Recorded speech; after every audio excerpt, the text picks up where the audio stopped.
When I was a lad of 18, being a good Scotsman, I joined the Greys, the oldest regiment of dragoons in the British Army, and our only Scottish cavalry corps. When news came that Napoleon Bonaparte had landed in France, we were sent across to Belgium post-haste, and there had a long rest, waiting for his next move. I remember how the trumpets roused us at 4 o'clock on the morning of Friday the 16th of June, 1815, and how quickly we assembled and fell in. 3 days' biscuits were served out to us, and after long marches, for we did 50 miles that one day before we reached Quatre Bras, we joined the rest of our brigade under Sir William Ponsonby. Besides our regiment, there were the First Royals and the Enniskillens, and we were known as the Union Brigade, because, you see, it was made up of one English, one Irish, and one Scots regiment. On the day before the great fight, that was Saturday, for you know the battle was fought on the Sunday morning, the 18th June, we were marched from Quatre Bras along the road towards Brussels. We thought our Iron Duke was taking us there, but no.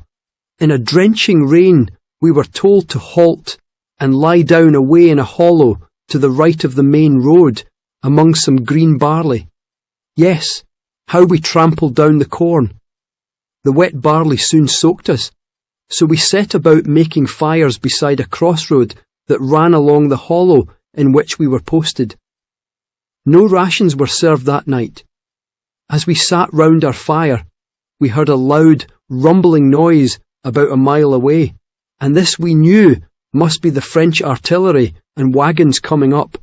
It went rolling on incessantly all night, rising and falling like that sound just now of the wind in the chimney. One thing I must tell you, though there were more than 70,000 Frenchmen over there, we never once saw a campfire burning all the night and until 6 o'clock next morning. Why they weren't allowed to warm themselves, poor fellows, I don't know. Well, about 11 o'clock that night, a fearful storm burst over us. The thunder was terrible to hear. It was a battle royal of the elements, as if the whole clouds were going to fall on us. We said it was a warning to Bonaparte that all nature was angry at him. Around the fires we soon fell asleep, for we were all worn out with our long march in the sultry heat of the day before. I was wakened about 5 o'clock by my comrade McGee, who sprang up and cried, "D'ye rise, boys? There's the bugle!" "Tuts, Jock," I replied. "It's the horses' chains clanking." "Clanking?" said he. "What's that then?" As a clear blast fell on our ears. After I had eaten my ration of stirabout, oatmeal and water, I was sent forward on picket to the road 200 yards in front to watch the enemy. It was daylight, and the sun was every now and again sending bright flashes of light through the broken clouds. As I stood behind the straggling hedge and low beech trees that skirted the high banks of the sunken road on both sides, I could see the French army drawn up in heavy masses opposite me. They were only a mile from where I stood, but the distance seemed greater, for between us the mist still filled the hollows. There were great columns of infantry and squadron after squadron of cuirassiers, red dragoons, brown hussars, and green lancers with little swallowtail flags at the end of their lances.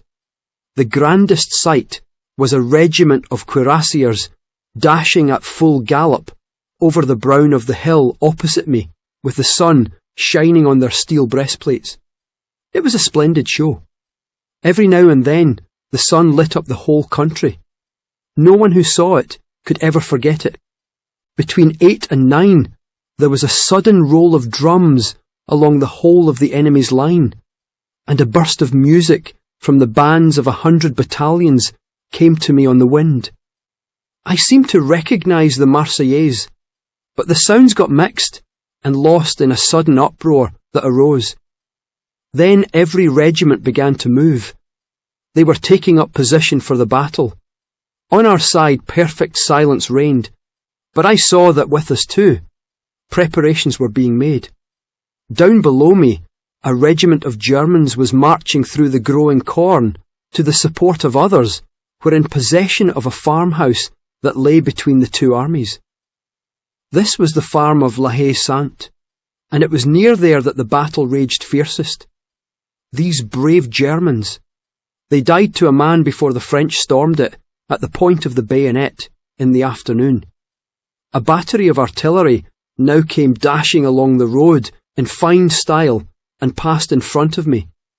I think they were Hanoverians.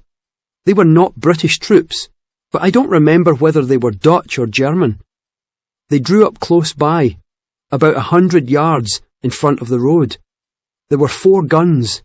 Then a strong brigade of Dutch and Belgians marched up with swinging, quick step and turned off at a crossroad between high banks onto the plateau on the most exposed slope of our position. They numbered at least 3,000 men and looked well in their blue coats with orange and red facings. After this, I rode up to a party of Highlanders under the command of Captain Ferrier from Belsize, Linlithgow, whom I knew to belong to the 92nd or Gay Gordons, as we called them. All were intently watching the movements going on about them. They with the 79th Cameron Highlanders, the 42nd Black Watch, and 1st Royal Scots formed part of Picton's fighting division. They began to tell me about the battle at Quatre Bras 2 days before, when every regiment in brave old Picton's division had lost more than 1/3 of its men. The Gordons, they said, had lost half their number and 25 out of 36 officers. Little did we think that before the sun set that night, not 30 men of our own regiment would answer the roll call. I seem to remember everything as if it happened yesterday. After the village clocks had struck 11, the guns on the French centre thundered out, and then musketry firing commenced away to the far right. The French were seen to be attacking a farmhouse there in force. It was called Hougoumont. I noticed, just in front of me, great columns of infantry beginning to advance over the brow of the hill on their side of the valley, marching straight for us. Then began a tremendous cannonade from 250 French guns all along the lines. The noise was fearful, but just then a loud report rent the air, followed by a rolling cheer on our side, and our artillery got into action. We had 150 guns in all, but half of these belonged to the Dutch, Germans, or Belgians, who were hired to fight on our side. The French had about 10,000 men, more than we had all that day, till, late in the afternoon, the Prussians arrived with 40,000 men to help us. I was now drawn back and joined our regiment, which was being moved forward to the left under better cover near a wood, as the shot and shell were flying about us and ploughing up the earth around. We had hardly reached our position when a great fusillade commenced just in front of us, and we saw the Highlanders moving up towards the road to the right. Then suddenly, a great noise of firing and hisses and shouting commenced, and the whole Belgian brigade, of those whom I had seen in the morning, came rushing along and across the road in full flight. Our men began to shout and groan at them too. They had bolted almost without firing a shot, and left the brigade of Highlanders to meet the whole French attack on the British left centre. It was thought that the Belgians were inclined towards Napoleon's cause, and this must account for their action, as they have shown high courage at other times. Immediately after this, the General of the Union Brigade, Sir William Ponsonby, came riding up to us on a small bay hack. I remember that his groom with his chestnut charger could not be found. Beside him was his aide-de-camp, de Lacy Evans. He ordered us forward to within 50 yards of the beech hedge by the roadside. I can see him now in his long cloak and great cocked hat as he rode up to watch the fighting below. From our new position, we could descry the 3 regiments of Highlanders, only 1,000 in all, bravely firing down on the advancing mass of Frenchmen. These numbered thousands, and those on our side of the Brussels road were divided into 3 solid columns. I have read since that there were 15,000 of them under Count d'Erlon, spread over the clover, barley and rye fields in front of our centre, and making straight for us. Then I saw the brigadier, Sir Dennis Pack, turn to the Gordons and shout out with great energy, 92nd, you must advance. All in front of you have given way. The Highlanders, who had begun the day by solemnly chanting Scots Wahé as they prepared their morning meal, instantly, with fixed bayonets, began to press forward through the beech and holly hedge to a line of bushes that grew along the face of the slope in front. They uttered loud shouts as they ran forward and fired a volley at 20 yards into the French. At this moment, our general and his aide-de-camp rode off to the right by the side of the hedge. Then suddenly, I saw de Lacy Evans wave his hat, and immediately our colonel, Inglis Hamilton, shouted out, "Now then, Scots Greys, charge!" And waving his sword in the air, he rode straight at the hedges in front, which he took in grand style. At once, a great cheer rose from our ranks, and we too waved our swords and followed him. I dug my spur into my brave old rattler, and we were off like the wind. Just then, I saw Major Hankin fall wounded. I felt a strange thrill run through me, and I am sure my noble beast felt the same, for after rearing for a moment, she sprang forward, uttering loud neighing and snorting, and leapt over the holly hedge at a terrific speed. It was a grand sight to see the long line of giant grey horses dashing along with flowing manes and heads down, tearing up the turf about them as they went. The men in their red coats and tall bearskins were cheering loudly, and the trumpeters were sounding the charge. Beyond the first hedge, the road was sunk between high, sloping banks, and it was a very difficult feat to descend without falling. But there were very few accidents to our surprise. All of us were greatly excited and began crying, "Hurrah! 92nd! Scotland forever!" as we crossed the road, for we heard the Highland pipers playing among the smoke and firing below, and I plainly saw my old friend Pipe Major Cameron standing apart on a hillock, coolly playing "Johnny Cope, are you waking yet?" in all the din. Our colonel went on before us, past our guns, and down the slope, and we followed. We saw the Royals and Enniskillens clearing the road, and hedges at full gallop away to the right. Before me rode young Armour, a rough rider from Moshline, a near relative of Jean Armour, Robbie Burns's wife, and Sergeant Ewart on the right, at the end of the line beside our cornet, Kinshant. I rode in the second rank. As we tightened our grip to descend the hillside among the corn, we could make out the feather bonnets of the Highlanders, and heard the officers crying out to them to wheel back by sections. A moment more, and we were among them. Poor fellows, some of them had not time to get clear of us, and were knocked down. I remember one lad crying out, "Eh, but I didna think you would hae hurt me sae." They were all Gordons, and as we passed through them they shouted, "Go at them, the Greys! Scotland forever!" My blood thrilled at this, and I clutched my sabre tighter. Many of the Highlanders grasped our stirrups, and in the fiercest excitement dashed with us into the fight. The French were uttering loud, discordant yells. Just then I saw the first Frenchman. A young officer of Fusiliers made a slash at me with his sword, but I parried it and broke his arm. The next second we were in the thick of them. We could not see 5 yards ahead for the smoke. I stuck close by Armour. Ewart was now in front. The French were fighting like tigers. Some of the wounded were firing at us as we passed, and poor Kinshant, who had spared one of these rascals, was himself shot by the officer he had spared. As we were sweeping down a steep slope on top of them, they had to give way. Then those in front began to cry out for quarter, throwing down their muskets and taking off their belts. The Gordons at this rushed in and drove the French to the rear. I was now in the front rank, for many of ours had fallen.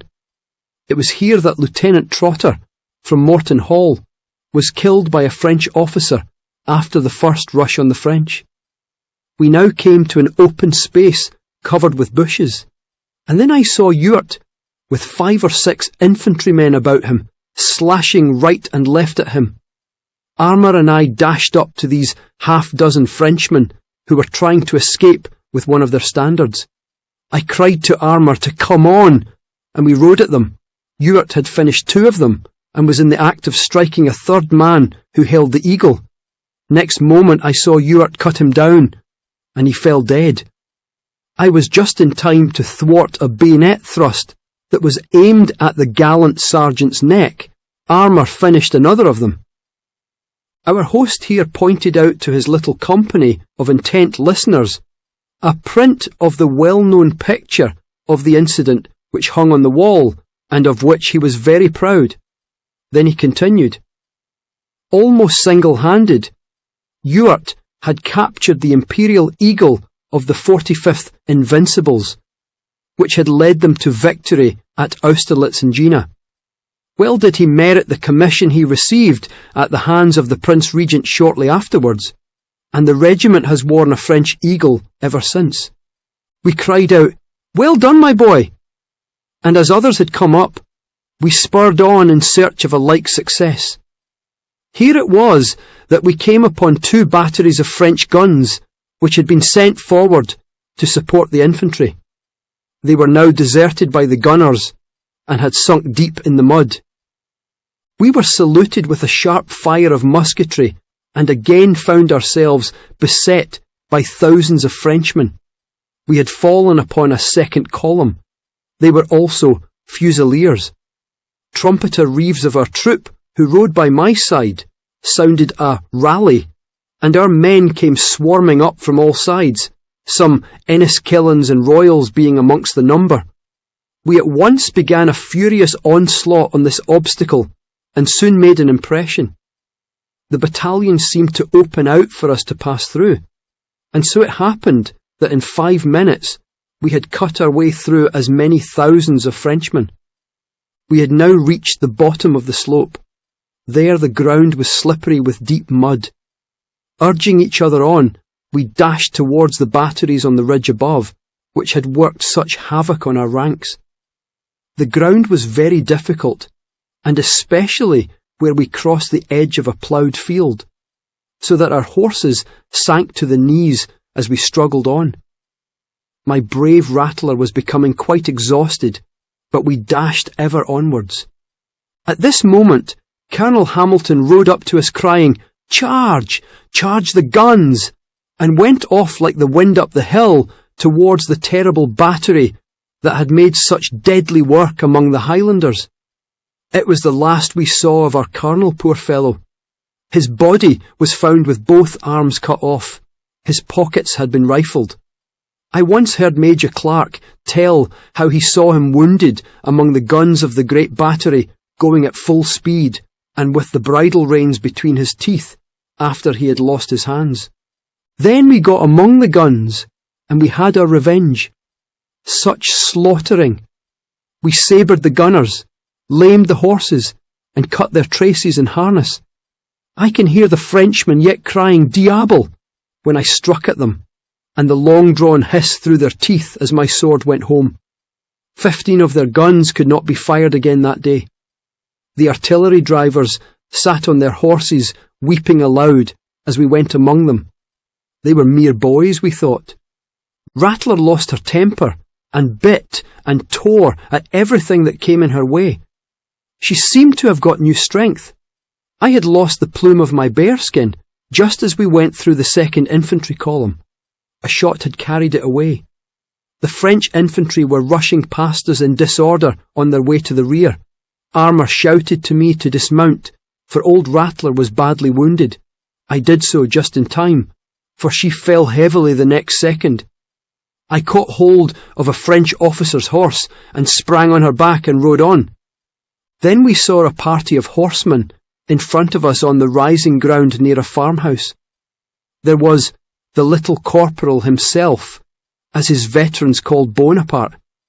It was not till next night, when our men had captured his guide, the Belgian Lacoste, that we learned what the Emperor thought of us.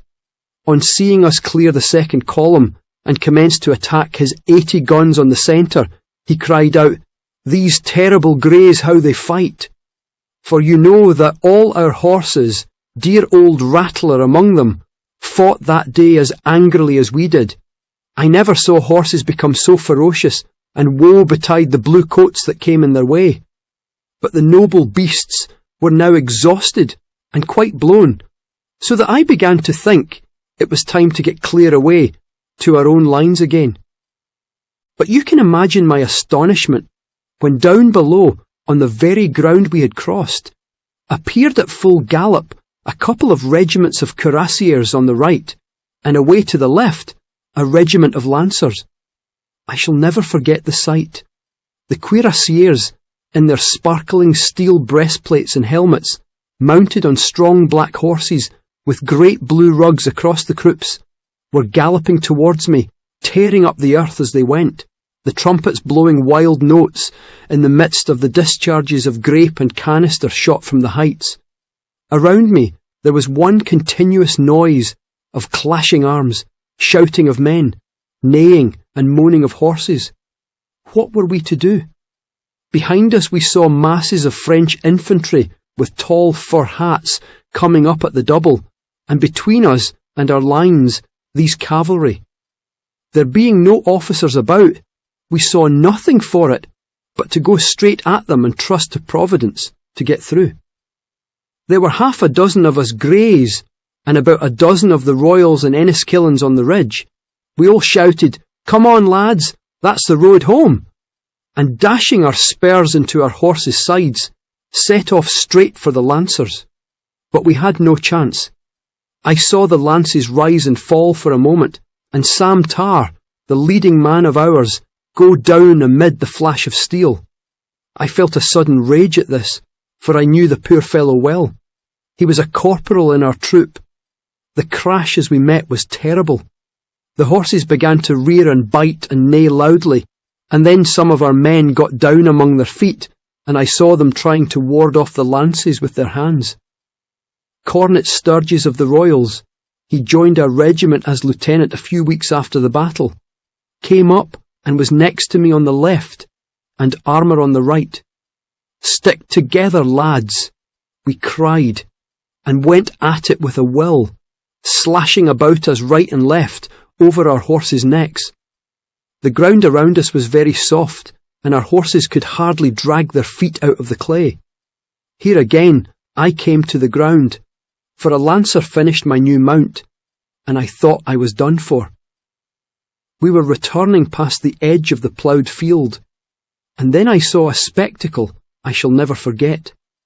There lay brave old Ponsonby, the general of our Union Brigade, beside his little bay, both dead. His long fur-lined coat had blown aside, and at his hand I noticed a miniature of a lady in his watch. Beyond him, our brigade major, Rignolds of the Greys. They had both been pierced by the lancers a few moments before we came up.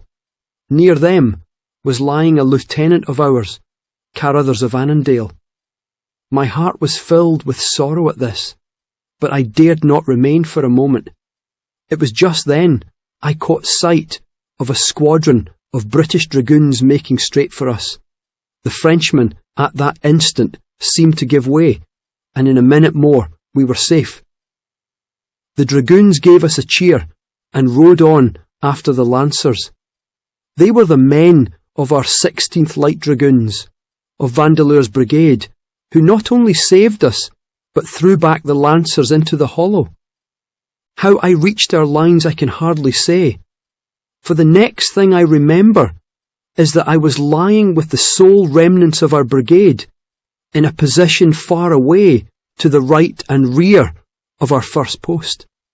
I was told that a third horse that I caught was so wounded that she fell dead as I was mounting her. Wonderful to relate, Rattler had joined the retreating greys and was standing in line riderless when I returned. You can imagine my joy at seeing her as she nervously rubbed shoulders with her neighbours. Major Cheney, who had 5 horses killed under him, was mustering our men, and with him were Lieutenant Wyndham, afterwards our colonel, and Lieutenant Hamilton, but they were both wounded. There were scarcely 100 of the greys left out of the 300 who rode off half an hour before. How I escaped is a miracle, for I was through the thick of it all and received only 2 slight wounds, one from a bayonet and the other from a lance, and the white plume of my bearskin was shot away. I did not think much of the wounds at the time, and did not report myself, but my poor Rattler had lost much blood from a lance wound received in her last encounter. Every man felt that the honour of our land was at stake, and we remembered that the good name of our great Duke was entrusted to us too. But our main thought was, what will they say of us at home?